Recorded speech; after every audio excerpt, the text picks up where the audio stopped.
Neste ano, a SIC Caxias celebra 125 anos de história. Uma trajetória marcada pelo empreendedorismo, pela representatividade e pelo compromisso com o desenvolvimento da nossa comunidade empresarial. Damos boas-vindas ao nosso palestrante, o Procurador do Estado do Rio Grande do Sul, Rafael Cândido Velasquez Orozco, que falará sobre negociações tributárias no âmbito do Estado do Rio Grande do Sul. Agora nos telões, as marcas patrocinadoras e apoiadoras da RA SIC Caxias.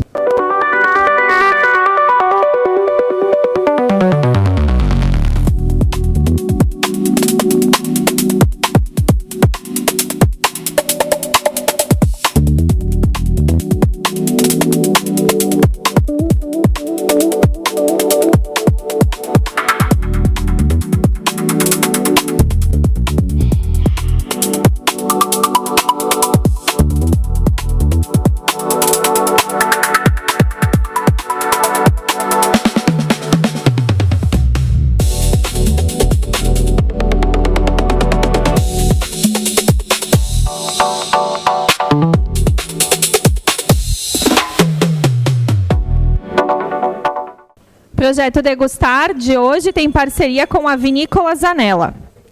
A Vinícola Zanella é uma empresa familiar que elabora vinhos finos e espumantes com um conceito especial na região de Antônio Prado, Serra Gaúcha.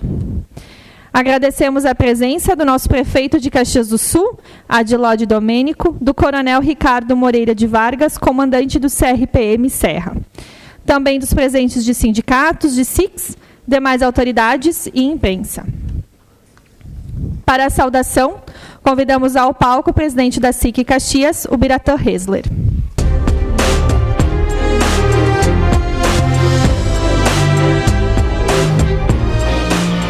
Bom dia, muito bom dia. Uma alegria enorme aí estar de volta a essa casa, de volta às nossas RAs, depois de um pequeno tempo que eu fiquei ausente.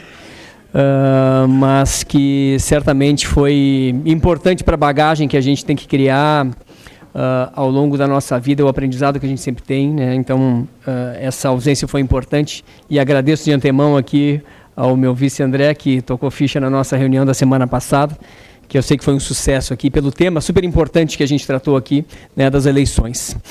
Mas quero iniciar a minha saudação aqui de forma bastante especial ao meu querido amigo Rafael Orozco.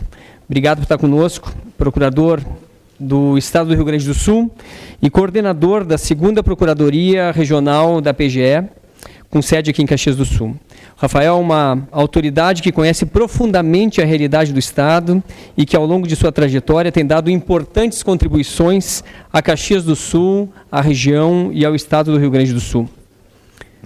Melhorou? Agora melhorou. Seja, então, muito bem-vindo, Orozco, por favor, aqui à nossa casa, a Casa de Todos os Futuros. É uma honra imensa te receber aqui. A minha saudação aos vice-presidentes, ao Marcos, ao André e ao Vieser, grandes parceiros aqui que estão conduzindo junto comigo o Conselho Executivo dessa entidade, ao presidente do Conselho Superior e aos integrantes do Conselho Superior, seu Nadir, muito obrigado por estar conosco, ao Conselho Deliberativo, a Ágata e a todos os conselheiros do Conselho Deliberativo, muito obrigado. E a minha saudação bastante especial também às lideranças empresariais que estão aqui presentes, às autoridades, aos associados, à imprensa que nos acompanha nessa RA. Senhoras e senhores, o tema que nos reúne hoje é extremamente importante. Falar em negociações tributárias é falar, antes de tudo, em responsabilidade. Responsabilidade de quem empreende, administra e também de quem governa. Nós, empresários, sabemos muito bem que não existe empresa sustentável sem equilíbrio entre receita e despesa. Quando uma empresa se endivida, ela precisa rever custos, negociar suas obrigações e encontrar um caminho para recuperar a sua capacidade de investir. E com o poder público, essa lógica não pode ser diferente. O Brasil convive há muito tempo com um desequilíbrio fiscal que tem consequências diretas sobre toda a economia. Quando as contas públicas não estão equilibradas, a confiança diminui, os juros permanecem elevados, o investimento é adiado e quem produz sente o efeito na ponta. Por isso, a responsabilidade fiscal não é uma discussão distante da vida das empresas ou das pessoas. Ela tem relação direta com crescimento, investimento e com o emprego. Isso vale também para o Rio Grande do Sul, que tem pela frente o desafio de retomar o pagamento de sua dívida. Precisamos de governos que deem o exemplo na gestão dos recursos públicos. E nesse ponto, há uma distinção que consideramos fundamental. Investimentos não podem ser tratados simplesmente como custos. Quando se corta uma obra de infraestrutura, por exemplo, que aumentaria a nossa competitividade, não se está apenas reduzindo despesas no presente, mas está se comprometendo o crescimento e a própria arrecadação do futuro. E foi justamente um desses pontos que a SIC levou ao Ministério da Fazenda na última semana. Como todos aqui sabem, nós estávamos programados para uma reunião, almoço especial com o ministro da Fazenda, Dário Durigan. Havíamos preparado um documento com as principais demandas do setor produtivo da Serra Gaúcha e decidimos encaminhá-lo, mesmo com o cancelamento desse encontro com o ministro. O documento teve repercussão na imprensa ao longo de todo o final de semana e também nos permitiu reforçar publicamente algumas pautas que consideramos fundamentais. E por que decidimos encaminhar o documento mesmo sem a presença do ministro? Porque, de fato, ele viria a Caxias do Sul para ouvir as nossas demandas. E se o encontro não pôde acontecer, consideramos nosso dever fazer com que essas demandas chegassem até ele. Caxias do Sul e a Serra Gaúcha têm relevância econômica suficiente para serem consideradas. Produzimos, exportamos, geramos empregos, desenvolvemos tecnologia e contribuímos expressivamente para a arrecadação do nosso Estado e da nossa União.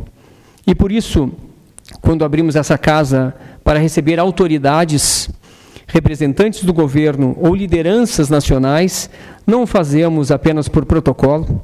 Muito longe disso, fazemos porque acreditamos no diálogo. Independentemente de quem esteja no governo, a SIC Caxias continuará fazendo esse papel. E é justamente o diálogo que está no centro da nossa RA de hoje, Orozco. Durante muito tempo, a relação entre o fisco e o contribuinte foi vista quase que exclusivamente pela lógica do conflito. E a possibilidade de negociar dívidas tributárias, estabelecer soluções viáveis e permitir que empresas recuperem a sua regularidade fiscal representa uma mudança importante nessa relação.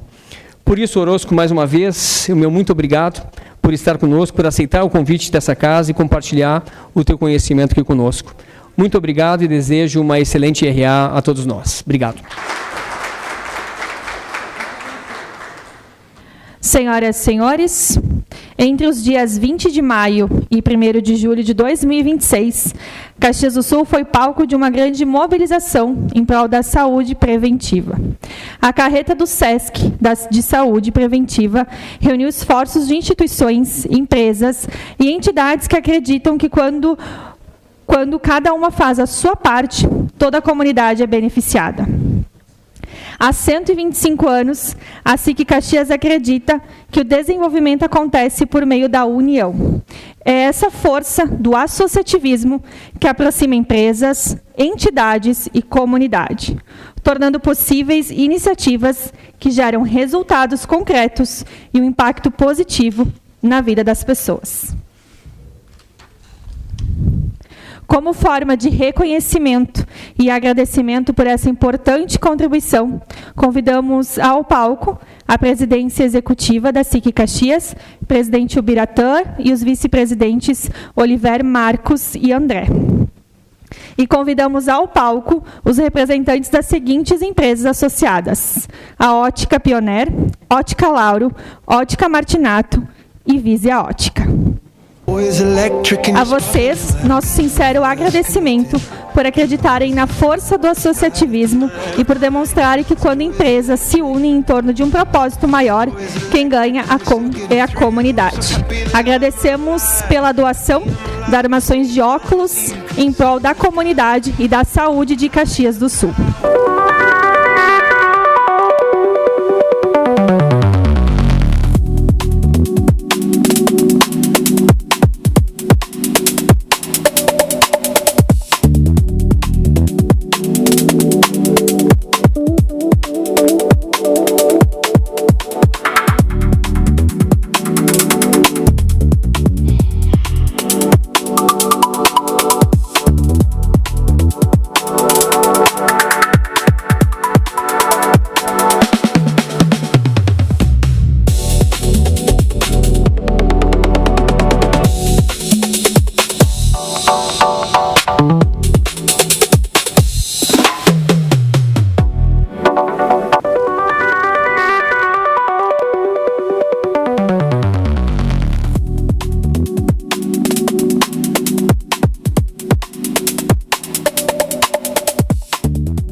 Na edição de hoje, da vitrine associada da SIC Caxias, contamos com a participação das empresas Legado Histórias de Vida e da Madexport. Na Legado Histórias de Vida, as lembranças são transformadas em livros para que memórias, vozes e sentimentos resistam ao tempo e atravessem gerações. A empresa, criada pela jornalista Valquíria Vita, já entregou mais de 100 livros, entre biografias, perfis póstumos, histórias de empresas, de casais e de famílias. Cada obra é feita com sensibilidade e cuidado. Afinal, a história de vida é uma herança e é a mais valiosa que uma família pode receber. A empresa organizou um sorteio. Vamos conhecer o nosso ganhador. O ganhador é o nosso ex-presidente Ivanir Gasparim. Parabéns. A próxima vitrine de associada é com a Madexport. Há 40 anos, a empresa transforma desafios do comércio exterior em oportunidades de crescimento para seus clientes. Com expertise em importação, exportação, despacho aduaneiro, assessoria tributária, oferece soluções completas, seguras e personalizadas que garantem agilidade e eficiência em cada operação.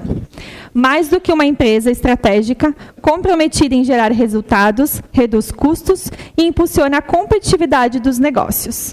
Madexport, experiência, confiança e excelência conectando empresas ao mercado global. Também vamos conhecer, então, o nosso ganhador.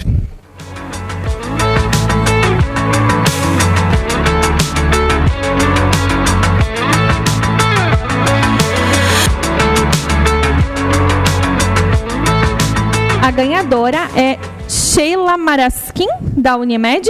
Isso? Parabéns. Então, tu retiras o teu presente no final da RA, no espaço da nossa associada.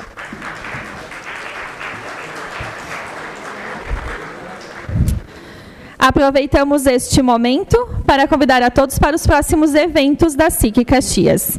Na RA do dia 17 de agosto, o palestrante convidado será o gerente da Fundação Marco Polo, Luciano Balém, que abordará a temática Cidades para o Futuro, Juventude e Desafios. A próxima edição do Café com Informação acontece no dia 20 de agosto, às 8 horas da manhã, aqui no restaurante Sica, e tem como tema empreendedorismo feminino, oportunidades, inovação e o impacto do turismo na construção de negócios. Inscrições e informações no site da SIC Caxias. Antes da palestra, informamos que o livro Negociações Tributárias na Prática, de autoria do nosso palestrante, o Rafael, nosso procurador, estará disponível para aquisição no saguão do restaurante, para quem desejar aprofundar o tema após a palestra. Neste momento, convidamos para subir ao palco da RA SIC Caxias, procurador do Estado do Rio Grande do Sul, Rafael Cândido Velasque Orozco, para sua palestra sobre negociações tributárias no âmbito do Estado do Rio Grande do Sul. Bem-vindo.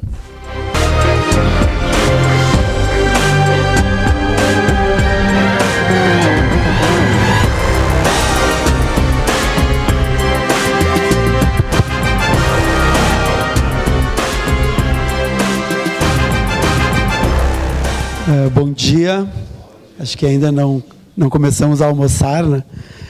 Bom dia a todos. Primeiro, é um grande privilégio, né, estar aqui na SIC, né, que também é nossa casa, né, já que a OAB recentemente ingressou na SIC, né, e eu, como advogado, me sinto em casa. Eu acho que pela quarta vez eu estou aqui, participei ali de uma reunião com os sindicatos e a diretoria da SIC. Estou há 26 anos, né, como procurador de Estado, e há 26 anos aqui em Caxias. Então, me sinto em casa e agradeço muito ao meu amigo, o Bira Hesler, pelo convite. Gostaria de saudar, então, o Bira, né, o presidente da SIC, saudar o prefeito, saudar o meu amigo Coronel Vargas, né, pedir licença, né, e saudar o presidente da minha entidade, né, o Dr. Maurício Ruggeri Graziotin, e saudar a minha família, né, a minha esposa e o meu enteado, minha esposa Vanessa, meu enteado Lucas, pela presença. Tem vários amigos, colegas advogados, colegas da Procuradoria, empresários, né, do nosso grupo lá do G50, né, o G50 do bem, né, então agradeço a presença de todos.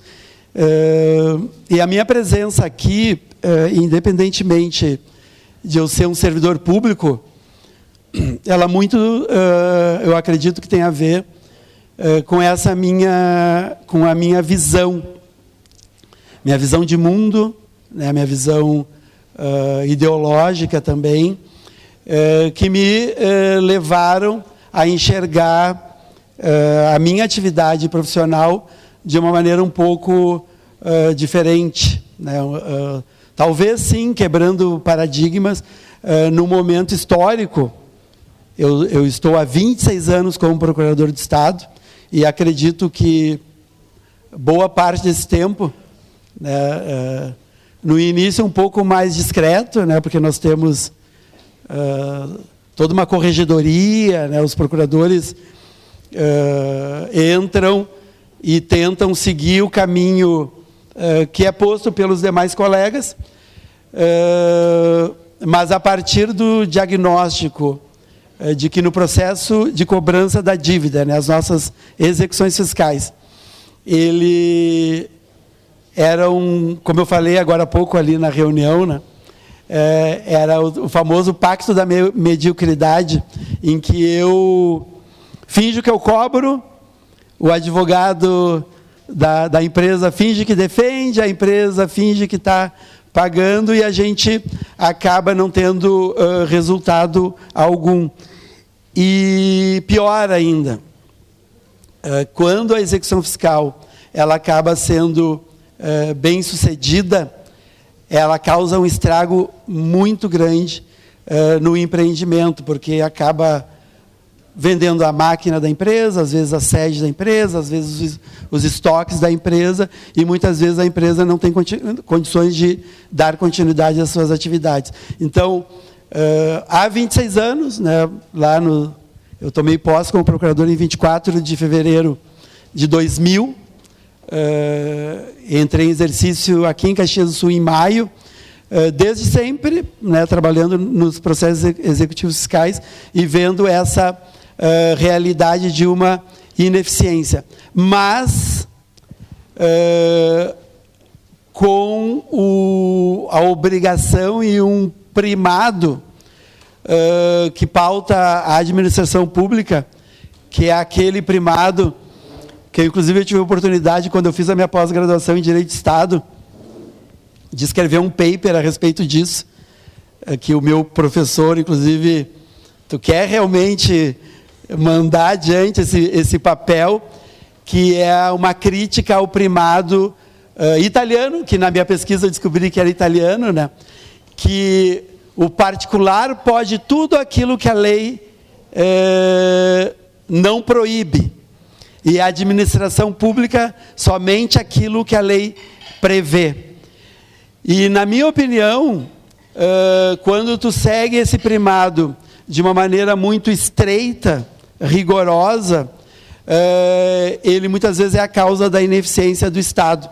E aqueles que, independentemente de que tipo de atividade, já dependeram de alguns órgãos públicos, sabem do que eu estou falando, né? Como na nossa área, né? O advogado vai ali, tenta algum acordo, tenta viabilizar algo razoável, algo que seja do bom senso, e aí o advogado ouve, peticione, doutor, peticione, e aí acaba caindo na mão de um juiz que tem milhares de processos e talvez ali pudesse ser viabilizado por meio de um acordo. Então eu entrei na Procuradoria pautado por essa visão, e eu peço desculpas àqueles que já ouviram essa história, mas eu acho que essa história ela é uma história verdadeira que exemplifica o problema com o qual eu me deparei e que eu tentei, por meio do meu trabalho, e de uma visão inovadora, achar alguma solução. No início da minha carreira, pautado por esse princípio, fiscalizado por uma corregedoria rígida, recebi um empresário, que eu só lembro que ele era de Garibaldi. Não lembro, infelizmente, não lembro o nome da empresa, não lembro o nome do empresário. Sentou na minha frente no dia do meu plantão, uma salinha minúscula, e ele me reportou a necessidade de parcelar uma dívida que tinha um leilão marcado. Esse empresário mencionou que não tinha condições e eu comecei a dizer o que nós precisávamos. As regras hoje ainda são muito parecidas, quando tem leilão marcado. Aí eu despejei, né? Aquela história, vassourinha nova varre bem, né? Recém-entrado na procuradoria. Se tem leilão marcado, tem que pagar pelo menos 30% da dívida ou 30% da avaliação do bem. No máximo em 60 parcelas, tem que ter análise econômico-financeira. E enquanto eu despejava o regramento no empresário, ele colocou a mão no rosto e começou a chorar. E aquele constrangimento, uma salinha minúscula, ele olhando para mim, eu olhando para ele. E daqui a pouco ele começa a enxugar as lágrimas e me diz assim: Dr. Rafael, o senhor está fazendo o seu trabalho, desculpa a emoção. E eu não estou chorando por minha causa, porque eu sou aposentado, eu sei que vocês não podem penhorar a minha aposentadoria, e eu só tenho um imóvel, que é a minha residência, eu sei também que vocês não podem penhorar. Mas eu estou chorando pelas 45 famílias que dependem da minha empresa, porque com essas regras a minha empresa vai quebrar. E esse empresário levantou e foi embora. E como eu disse, eu não lembro quem ele é, não lembro qual era a empresa. Muito provavelmente nós prosseguimos a execução fiscal e talvez ele tenha encerrado as suas atividades. Só que aquele momento foi um marco para mim, como profissional, como pessoa, e eu comecei a refletir a respeito das minhas atividades. E a partir de então, eu comecei a encarar de uma maneira um pouco mais flexível as regras, e comecei naquele estilo tentativa e erro. Eu tive bons professores de direito, né? E nós, operadores de direito, a gente não pode ser apenas leitores de leis cegamente, e temos que tentar aplicar o direito à realidade concreta, e comecei a tentar desenvolver negociações alternativas, e num determinado momento, não fui eu que inventei isso, caiu num dos processos em que eu atuava, um acordo que um colega tinha feito há muito tempo atrás, com base no faturamento da empresa. Ele comprometeu um percentual do faturamento da empresa para pagamento da dívida, e enquanto o empresário ficasse recolhendo esse percentual,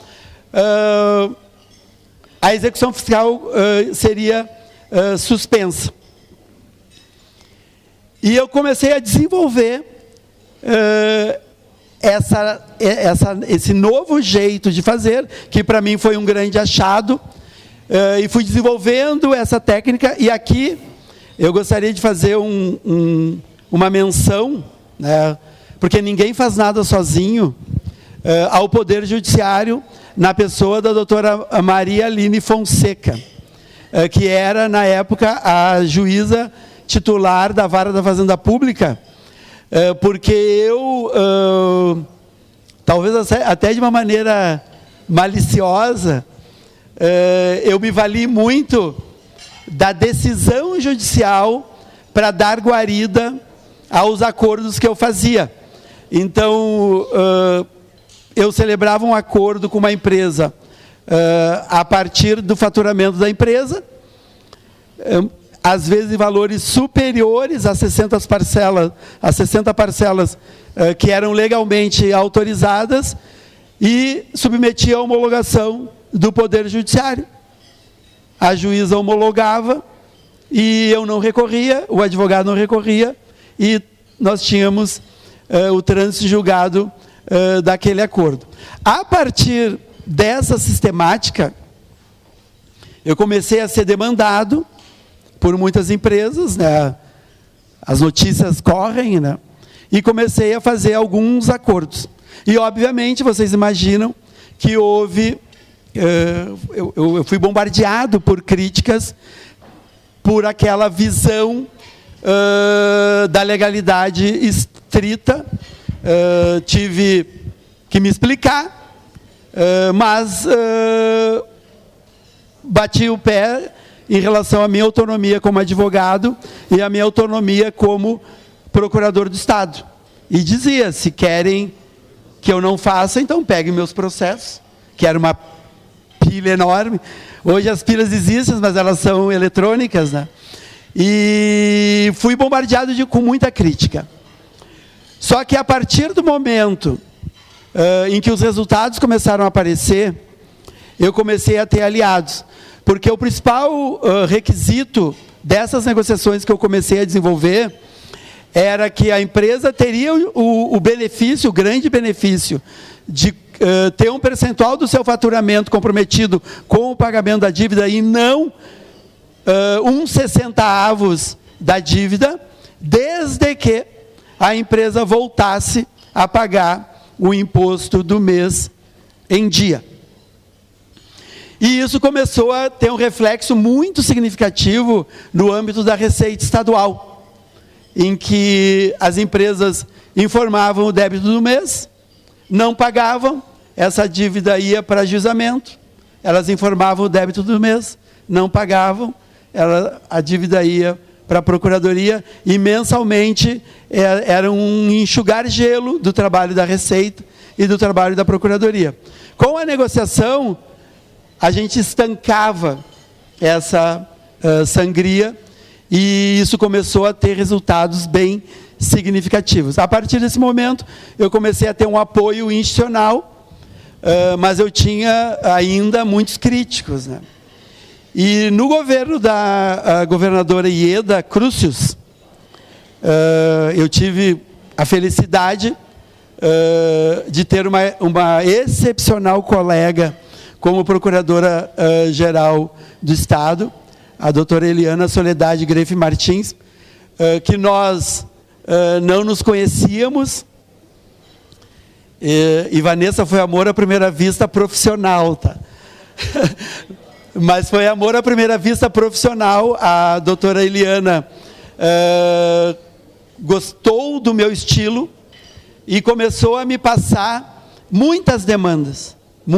Então, qualquer negociação um pouco diferente, mesmo eu estando aqui em Caxias do Sul, ela me encaminhava o processo e eu comecei a dar retorno, dar resultado, viabilizar alguns empreendimentos, até o momento em que eu me encorajei e conversei com a doutora Eliana, expliquei para ela, inclusive o meu temor de eventualmente ser responsabilizado, e nós regulamentamos esse tipo de negociação.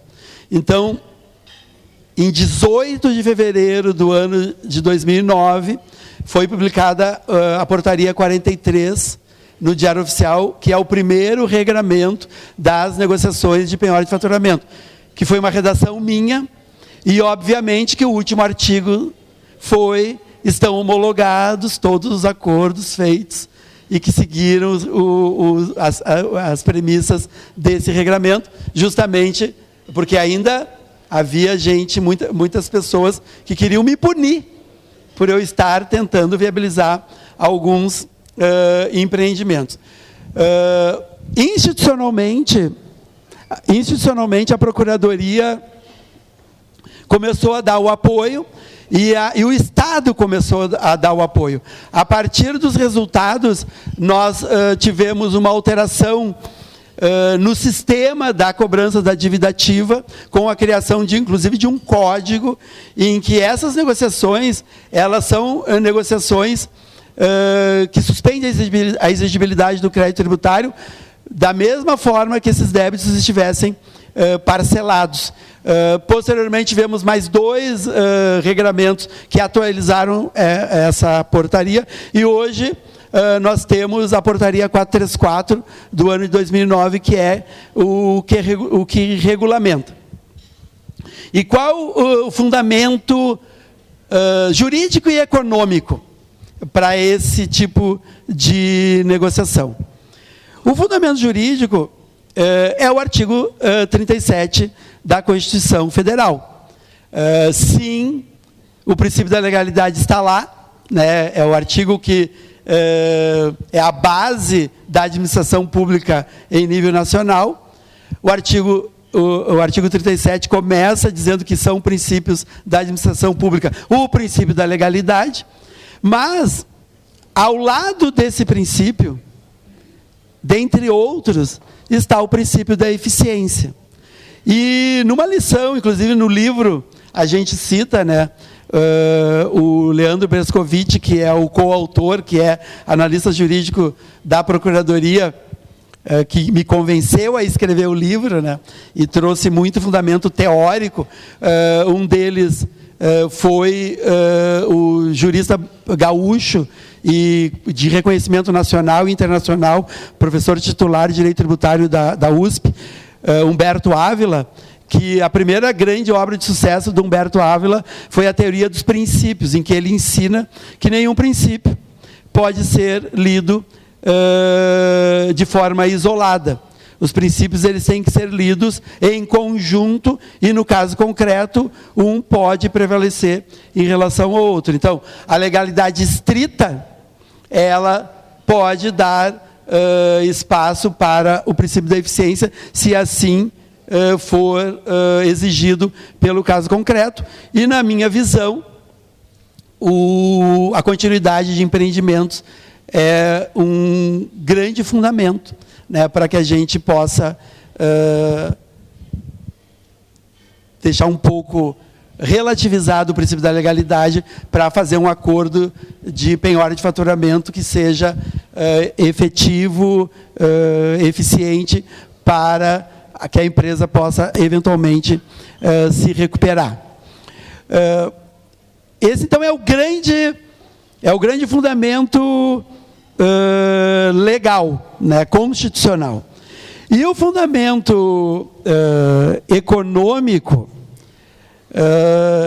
é a teoria dos jogos, né? Para quem conhece a teoria dos jogos na economia, inclusive nós adotamos, né, a Procuradoria, quase todos os procuradores de Estado fizeram formação em negociação pelo método de Harvard, que vem da teoria dos jogos também. O que é a teoria dos jogos? Que é uma teoria matemática e econômica, em que ela mostra, e aqui eu tenho pouco tempo, né? Eu não vou aqui dar uma aula de teoria dos jogos, mas, resumidamente, a teoria dos jogos, ela mostra que quando tu tem uma negociação, seja ela de que natureza for, e tu só tem uma opção de ganhar uma vantagem e, entre aspas, sacanear o adversário ou o interlocutor, se for uma negociação ou se forem poucas negociações, matematicamente, o melhor seria trair. Só que no longo prazo, quando as relações entre as partes elas são de trato sucessivo, ganha o jogo, tem resultado, tem mais vendas, tem mais lucro, se houver colaboração. Então, o que me pauta, eu costumo brincar com os colegas, né, que o que me leva a fazer as negociações não são os lindos olhos azuis que eu não tenho, né? O que me faz continuar me envolvendo com as negociações são os resultados, né? Se a cobrança, se vender a máquina, se ir lá bloquear as contas das empresas desse resultado, eu não estaria aqui. Não teria feito a minha carreira negociando dívidas. Mas são os resultados que mostram que o caminho da negociação, do acordo, da conciliação, ele é o melhor caminho matemático, econômico. E além disso, e aqui a gente tem muitos colegas advogados, né? Inclusive agradeço aqui muito a presença dos amigos de Porto Alegre, que subiram a serra, né, para um dia de sol mais frio, né? Agradeço a presença de vocês. Vocês sabem que o nosso Código de Processo Civil, nosso novo Código de Processo Civil, ele traz esses princípios como obrigação de todo operador de direito, né? O princípio da colaboração, da negociação, da transação está lá. E os resultados, né? O que nós conseguimos com isso? Começamos lá, em meados do início dos anos 2000, a fazermos esse tipo de acordo. Tivemos alguns momentos de tentativa, de obstrução, mas com um pouco de coragem, né, e pautado nos resultados, a gente prosseguiu. E só para vocês terem uma noção, no final do ano de 2024, e por que eu uso essa base para falar dos resultados? Porque em 2025, nós tivemos 2 grandes programas de parcelamento de benefício fiscal, que foi o Refaz 1 e o Refaz 2, que em alguns momentos eles concederam 95% de desconto de multa e de juros, e muita empresa que tinha negociação comigo migrou para esse programa, inclusive quitando a sua dívida. Mas em dados de final de 2024, nós tínhamos mais de 5 bilhões em acordos de penhora de faturamento, com uma arrecadação anual desses 5 bilhões, em torno de 200 a 250 milhões por ano de pagamento das parcelas. Mas o melhor dado, o dado que para mim é mais significativo, é que do imposto mensal devido, essas empresas que tinham negociações conosco, elas recolhiam em torno de 500 milhões de reais anuais. Então, uma negociação criada dessa forma corajosa, quebrando paradigmas, passou, depois de uma década, com ela consolidada, a gerar perto de 1 bilhão de reais anuais para os cofres do Estado. Mas eu acho que o dado principal, e aqui eu vou pedir desculpas, mas eu vou fazer uma homenagem ao Lucas, né? O Lucas terminou a faculdade de Economia, e eu fiquei muito feliz quando ele escolheu como tese do trabalho de conclusão dele as negociações feitas pela Procuradoria-Geral do Estado, o impacto na economia da região das negociações. E o impacto, ele é muito maior do que só o resultado financeiro. Ele é um impacto de manutenção de emprego, de movimentação da economia, de dinheiro que o Estado não tem que dar auxílios para manter pessoas desempregadas, dinheiro que movimenta nas escolas privadas, porque o empregado consegue, com o salário que recebe, manter os seus filhos em escolas privadas e não numa escola deficiente pública. Então, o resultado, ele é muito maior do que só o resultado econômico. Então, esses são os resultados. E quais são as perspectivas? Eu começo falando, e vejo ali o pessoal da Procuradoria e alguns membros da minha equipe, agradecendo, né, como eu disse antes, ninguém faz nada sozinho, em função desse apoio institucional que eu tive, que eu tenho, eu consegui montar uma equipe, eu consegui escolher as pessoas que fariam parte da minha equipe né? Então, por afinidade, ou por afinidade comigo, ou por afinidade com a matéria, né? Porque a Procuradoria é premiada de procuradores e servidores muito competentes, mas eu fui autorizado a escolher as pessoas que fariam parte da equipe. E nós começamos a primeiro fazer um trabalho regional, depois nós assumimos as negociações de todo, eu brincava assim que era o Equador do Estado para cima, eram as negociações e responsabilidades nossas, e atualmente eu comando uma equipe responsável por todas as negociações do interior do Estado. E em breve a nossa equipe, incrementada por alguns outros colegas, nós seremos responsáveis pelas negociações de todo o Estado do Rio Grande do Sul. E aí até, né, se a gente pode se permitir ser bairrista, né? Então, e aqui em Caxias. A nossa sede vai continuar sendo aqui e seremos responsáveis pelas negociações de todo o Estado. Então, o que nós temos hoje para oferecer? A gente tem as negociações de penhora de faturamento. Aqui eu vejo o Coronel Vargas.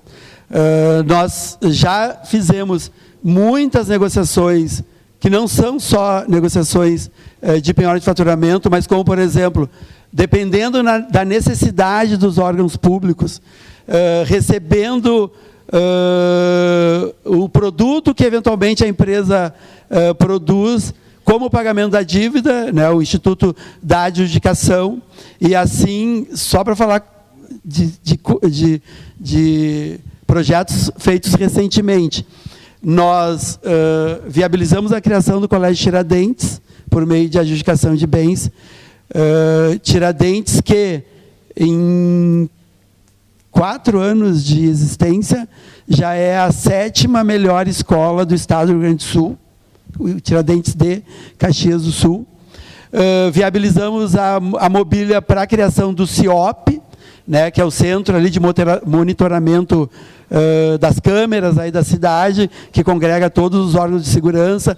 Viabilizamos a criação de uma sala de inteligência no 12º Batalhão, com resultados espetaculares para a nossa segurança.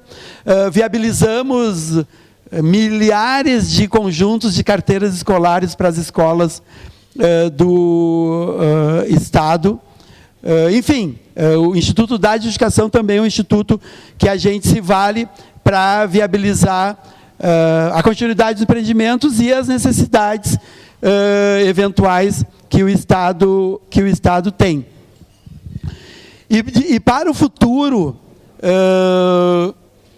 vou mencionar de novo meu querido colega Leandro Brescovitch, né, coautor do livro. Ele me motivou a escrever o livro, me dizendo assim: hoje, por causa da lei da transação tributária federal, está todo mundo falando em transação e negociação. E algumas pessoas escrevendo a respeito disso, e às vezes até pessoas que te combatiam lá no passado. E tu está fazendo isso há quase 3 décadas. Então vamos tentar botar no papel. E ele se dispôs a fazer conjuntamente, né? Então, a partir daí a gente escreveu a obra. Então a transação, a partir da lei do ano 2000, a lei federal, ela virou um instituto em nível nacional. As pessoas estão, municípios, estados e União, estão desenvolvendo esse instituto. E no final do ano de 2024, o Estado publicou a sua lei de transação tributária. E por causa de algumas questões corporativas, né, algumas diferenças de entendimento entre Procuradoria-Geral do Estado e Receita Estadual, o Estado se atrasou um pouco. Foi publicado um edital específico de IPVA. O ano passado foi publicado um edital, o edital número 2, que entrou em vigor esse ano, que a gente aceitou precatórios, demos descontos, uma parte em dinheiro, uma parte em precatórios, que ainda está em vigor, né?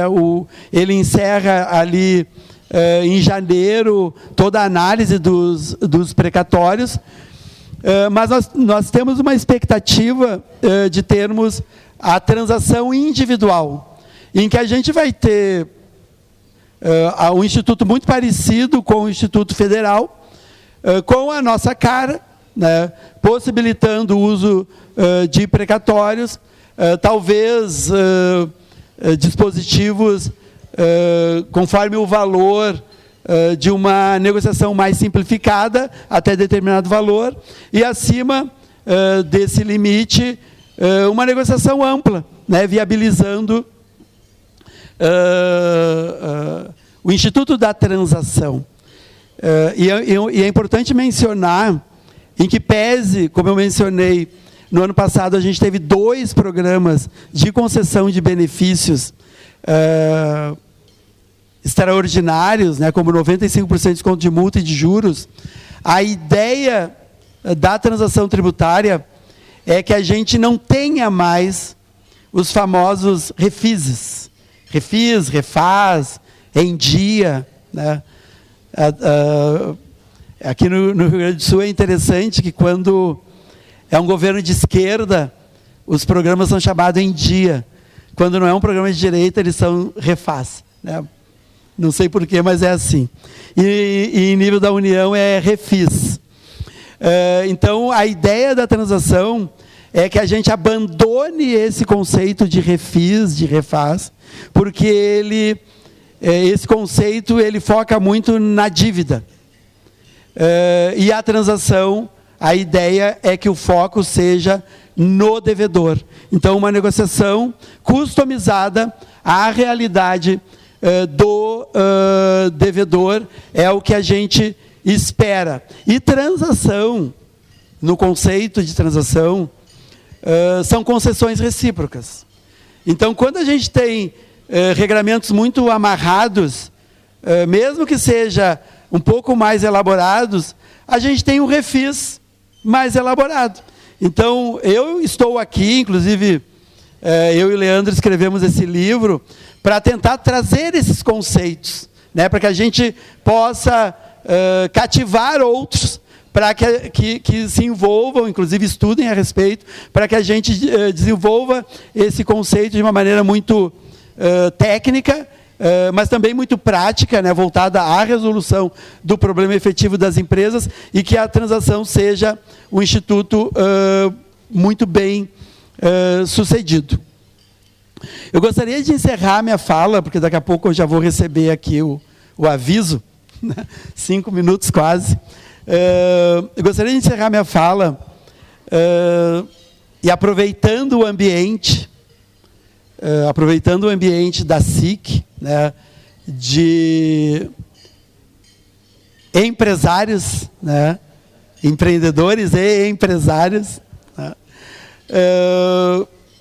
de fazer uma homenagem a vocês, né, porque nós, e aqui a gente tem Coronel Vargas, os colegas da Procuradoria, o servidor público, muitos fazem carreira no serviço público em função da segurança que o serviço público dá, em que pese, aí há um tempo atrás nós tivemos parcelamento de salários, né, no Rio Grande do Sul. Esperamos que não tenhamos no futuro, né, apesar da realidade ser bem cruel. Mas o servidor público, no final do mês, tem o seu salário garantido. E, dependendo da carreira, é um bom salário. Mas a gente tem que ter consciência, tem que ter uma visão clara de que dinheiro não nasce em árvore, de que o Estado somos todos nós, no final das contas, e ele é financiado por todos nós, e em grande parte pelo tributo gerado pelos empreendimentos. Então, o empreendedor, ele, na minha visão, ele é um herói que deve ter todo o reconhecimento e todo o bom tratamento por parte dos órgãos públicos. E não ser taxado como bandido, como marginal, como às vezes acaba acontecendo com quem deve para o Estado. Obviamente que eu não estou aqui dando uma carta branca para o mau empresário, o mau empreendedor, que ele é nocivo também para todos nós. Ele é nocivo para o seu parceiro de negócios, ele é nocivo para o seu fornecedor, ele é nocivo para o seu cliente, para os seus empregados. Inclusive, tudo isso que eu falei até aqui, a gente cada vez aprimora mais as nossas ferramentas, tudo é pautado por uma análise econômico-financeira. Não é simplesmente a empresa, eu quero uma negociação de penhora de faturamento que ela vai levar. Ela vai levar, se a gente, analisando economicamente a empresa, a gente verifica se ela tem ou não direito e condições econômico-financeiras, ou a sua deficiente condição econômico-financeira é causa para a gente fazer um acordo de penhora de faturamento. Porque aquele empreendedor que deve porque quer dever, como estratégia de negócio, apenas, em muitos segmentos, às vezes, o único fator de vantagem em relação ao seu concorrente é não pagar o tributo, a gente tem que combater, e eu acho que isso também é uma bandeira da SIC, né, de tentar viabilizar aqueles que precisam e tirar do mercado aqueles que são, sim, bandidos marginais e merecem todo o tratamento rigoroso. Mas o bom empresário, aquele que sofre todas as agruras, pandemia, enchente, às vezes os problemas causados pelo próprio Estado, né? Concorrência desleal do Estado do lado, e o Estado aqui não faz nenhuma medida, né? Historicamente, a única medida que o Estado do Rio Grande do Sul fez com relação à guerra fiscal foi um dispositivo legal dizendo que ele concederia o mesmo benefício que a empresa que está saindo do Estado está recebendo lá fora. Aí vocês pensem, vocês estão negociando lá com o Estado de Goiás, Estado da Bahia, Estado do Ceará, que foram os principais, foram vorazes, né, na guerra fiscal, todo um projeto de anos, vocês pedindo ansiosos aí ao Procurador-Geral do Estado, ao Secretário de Fazenda, alguma tábua de salvação, ninguém atendendo vocês. Aí 5 anos depois, com o projeto pronto, a fábrica praticamente pronta, aí a gente oferece a mesma coisa, né? Esse foi o único dispositivo que o Estado tinha, e a gente acabou sendo perdedor nessa guerra, né? Isso o quanto de empresas que saíram do Rio Grande do Sul e foram para Santa Catarina.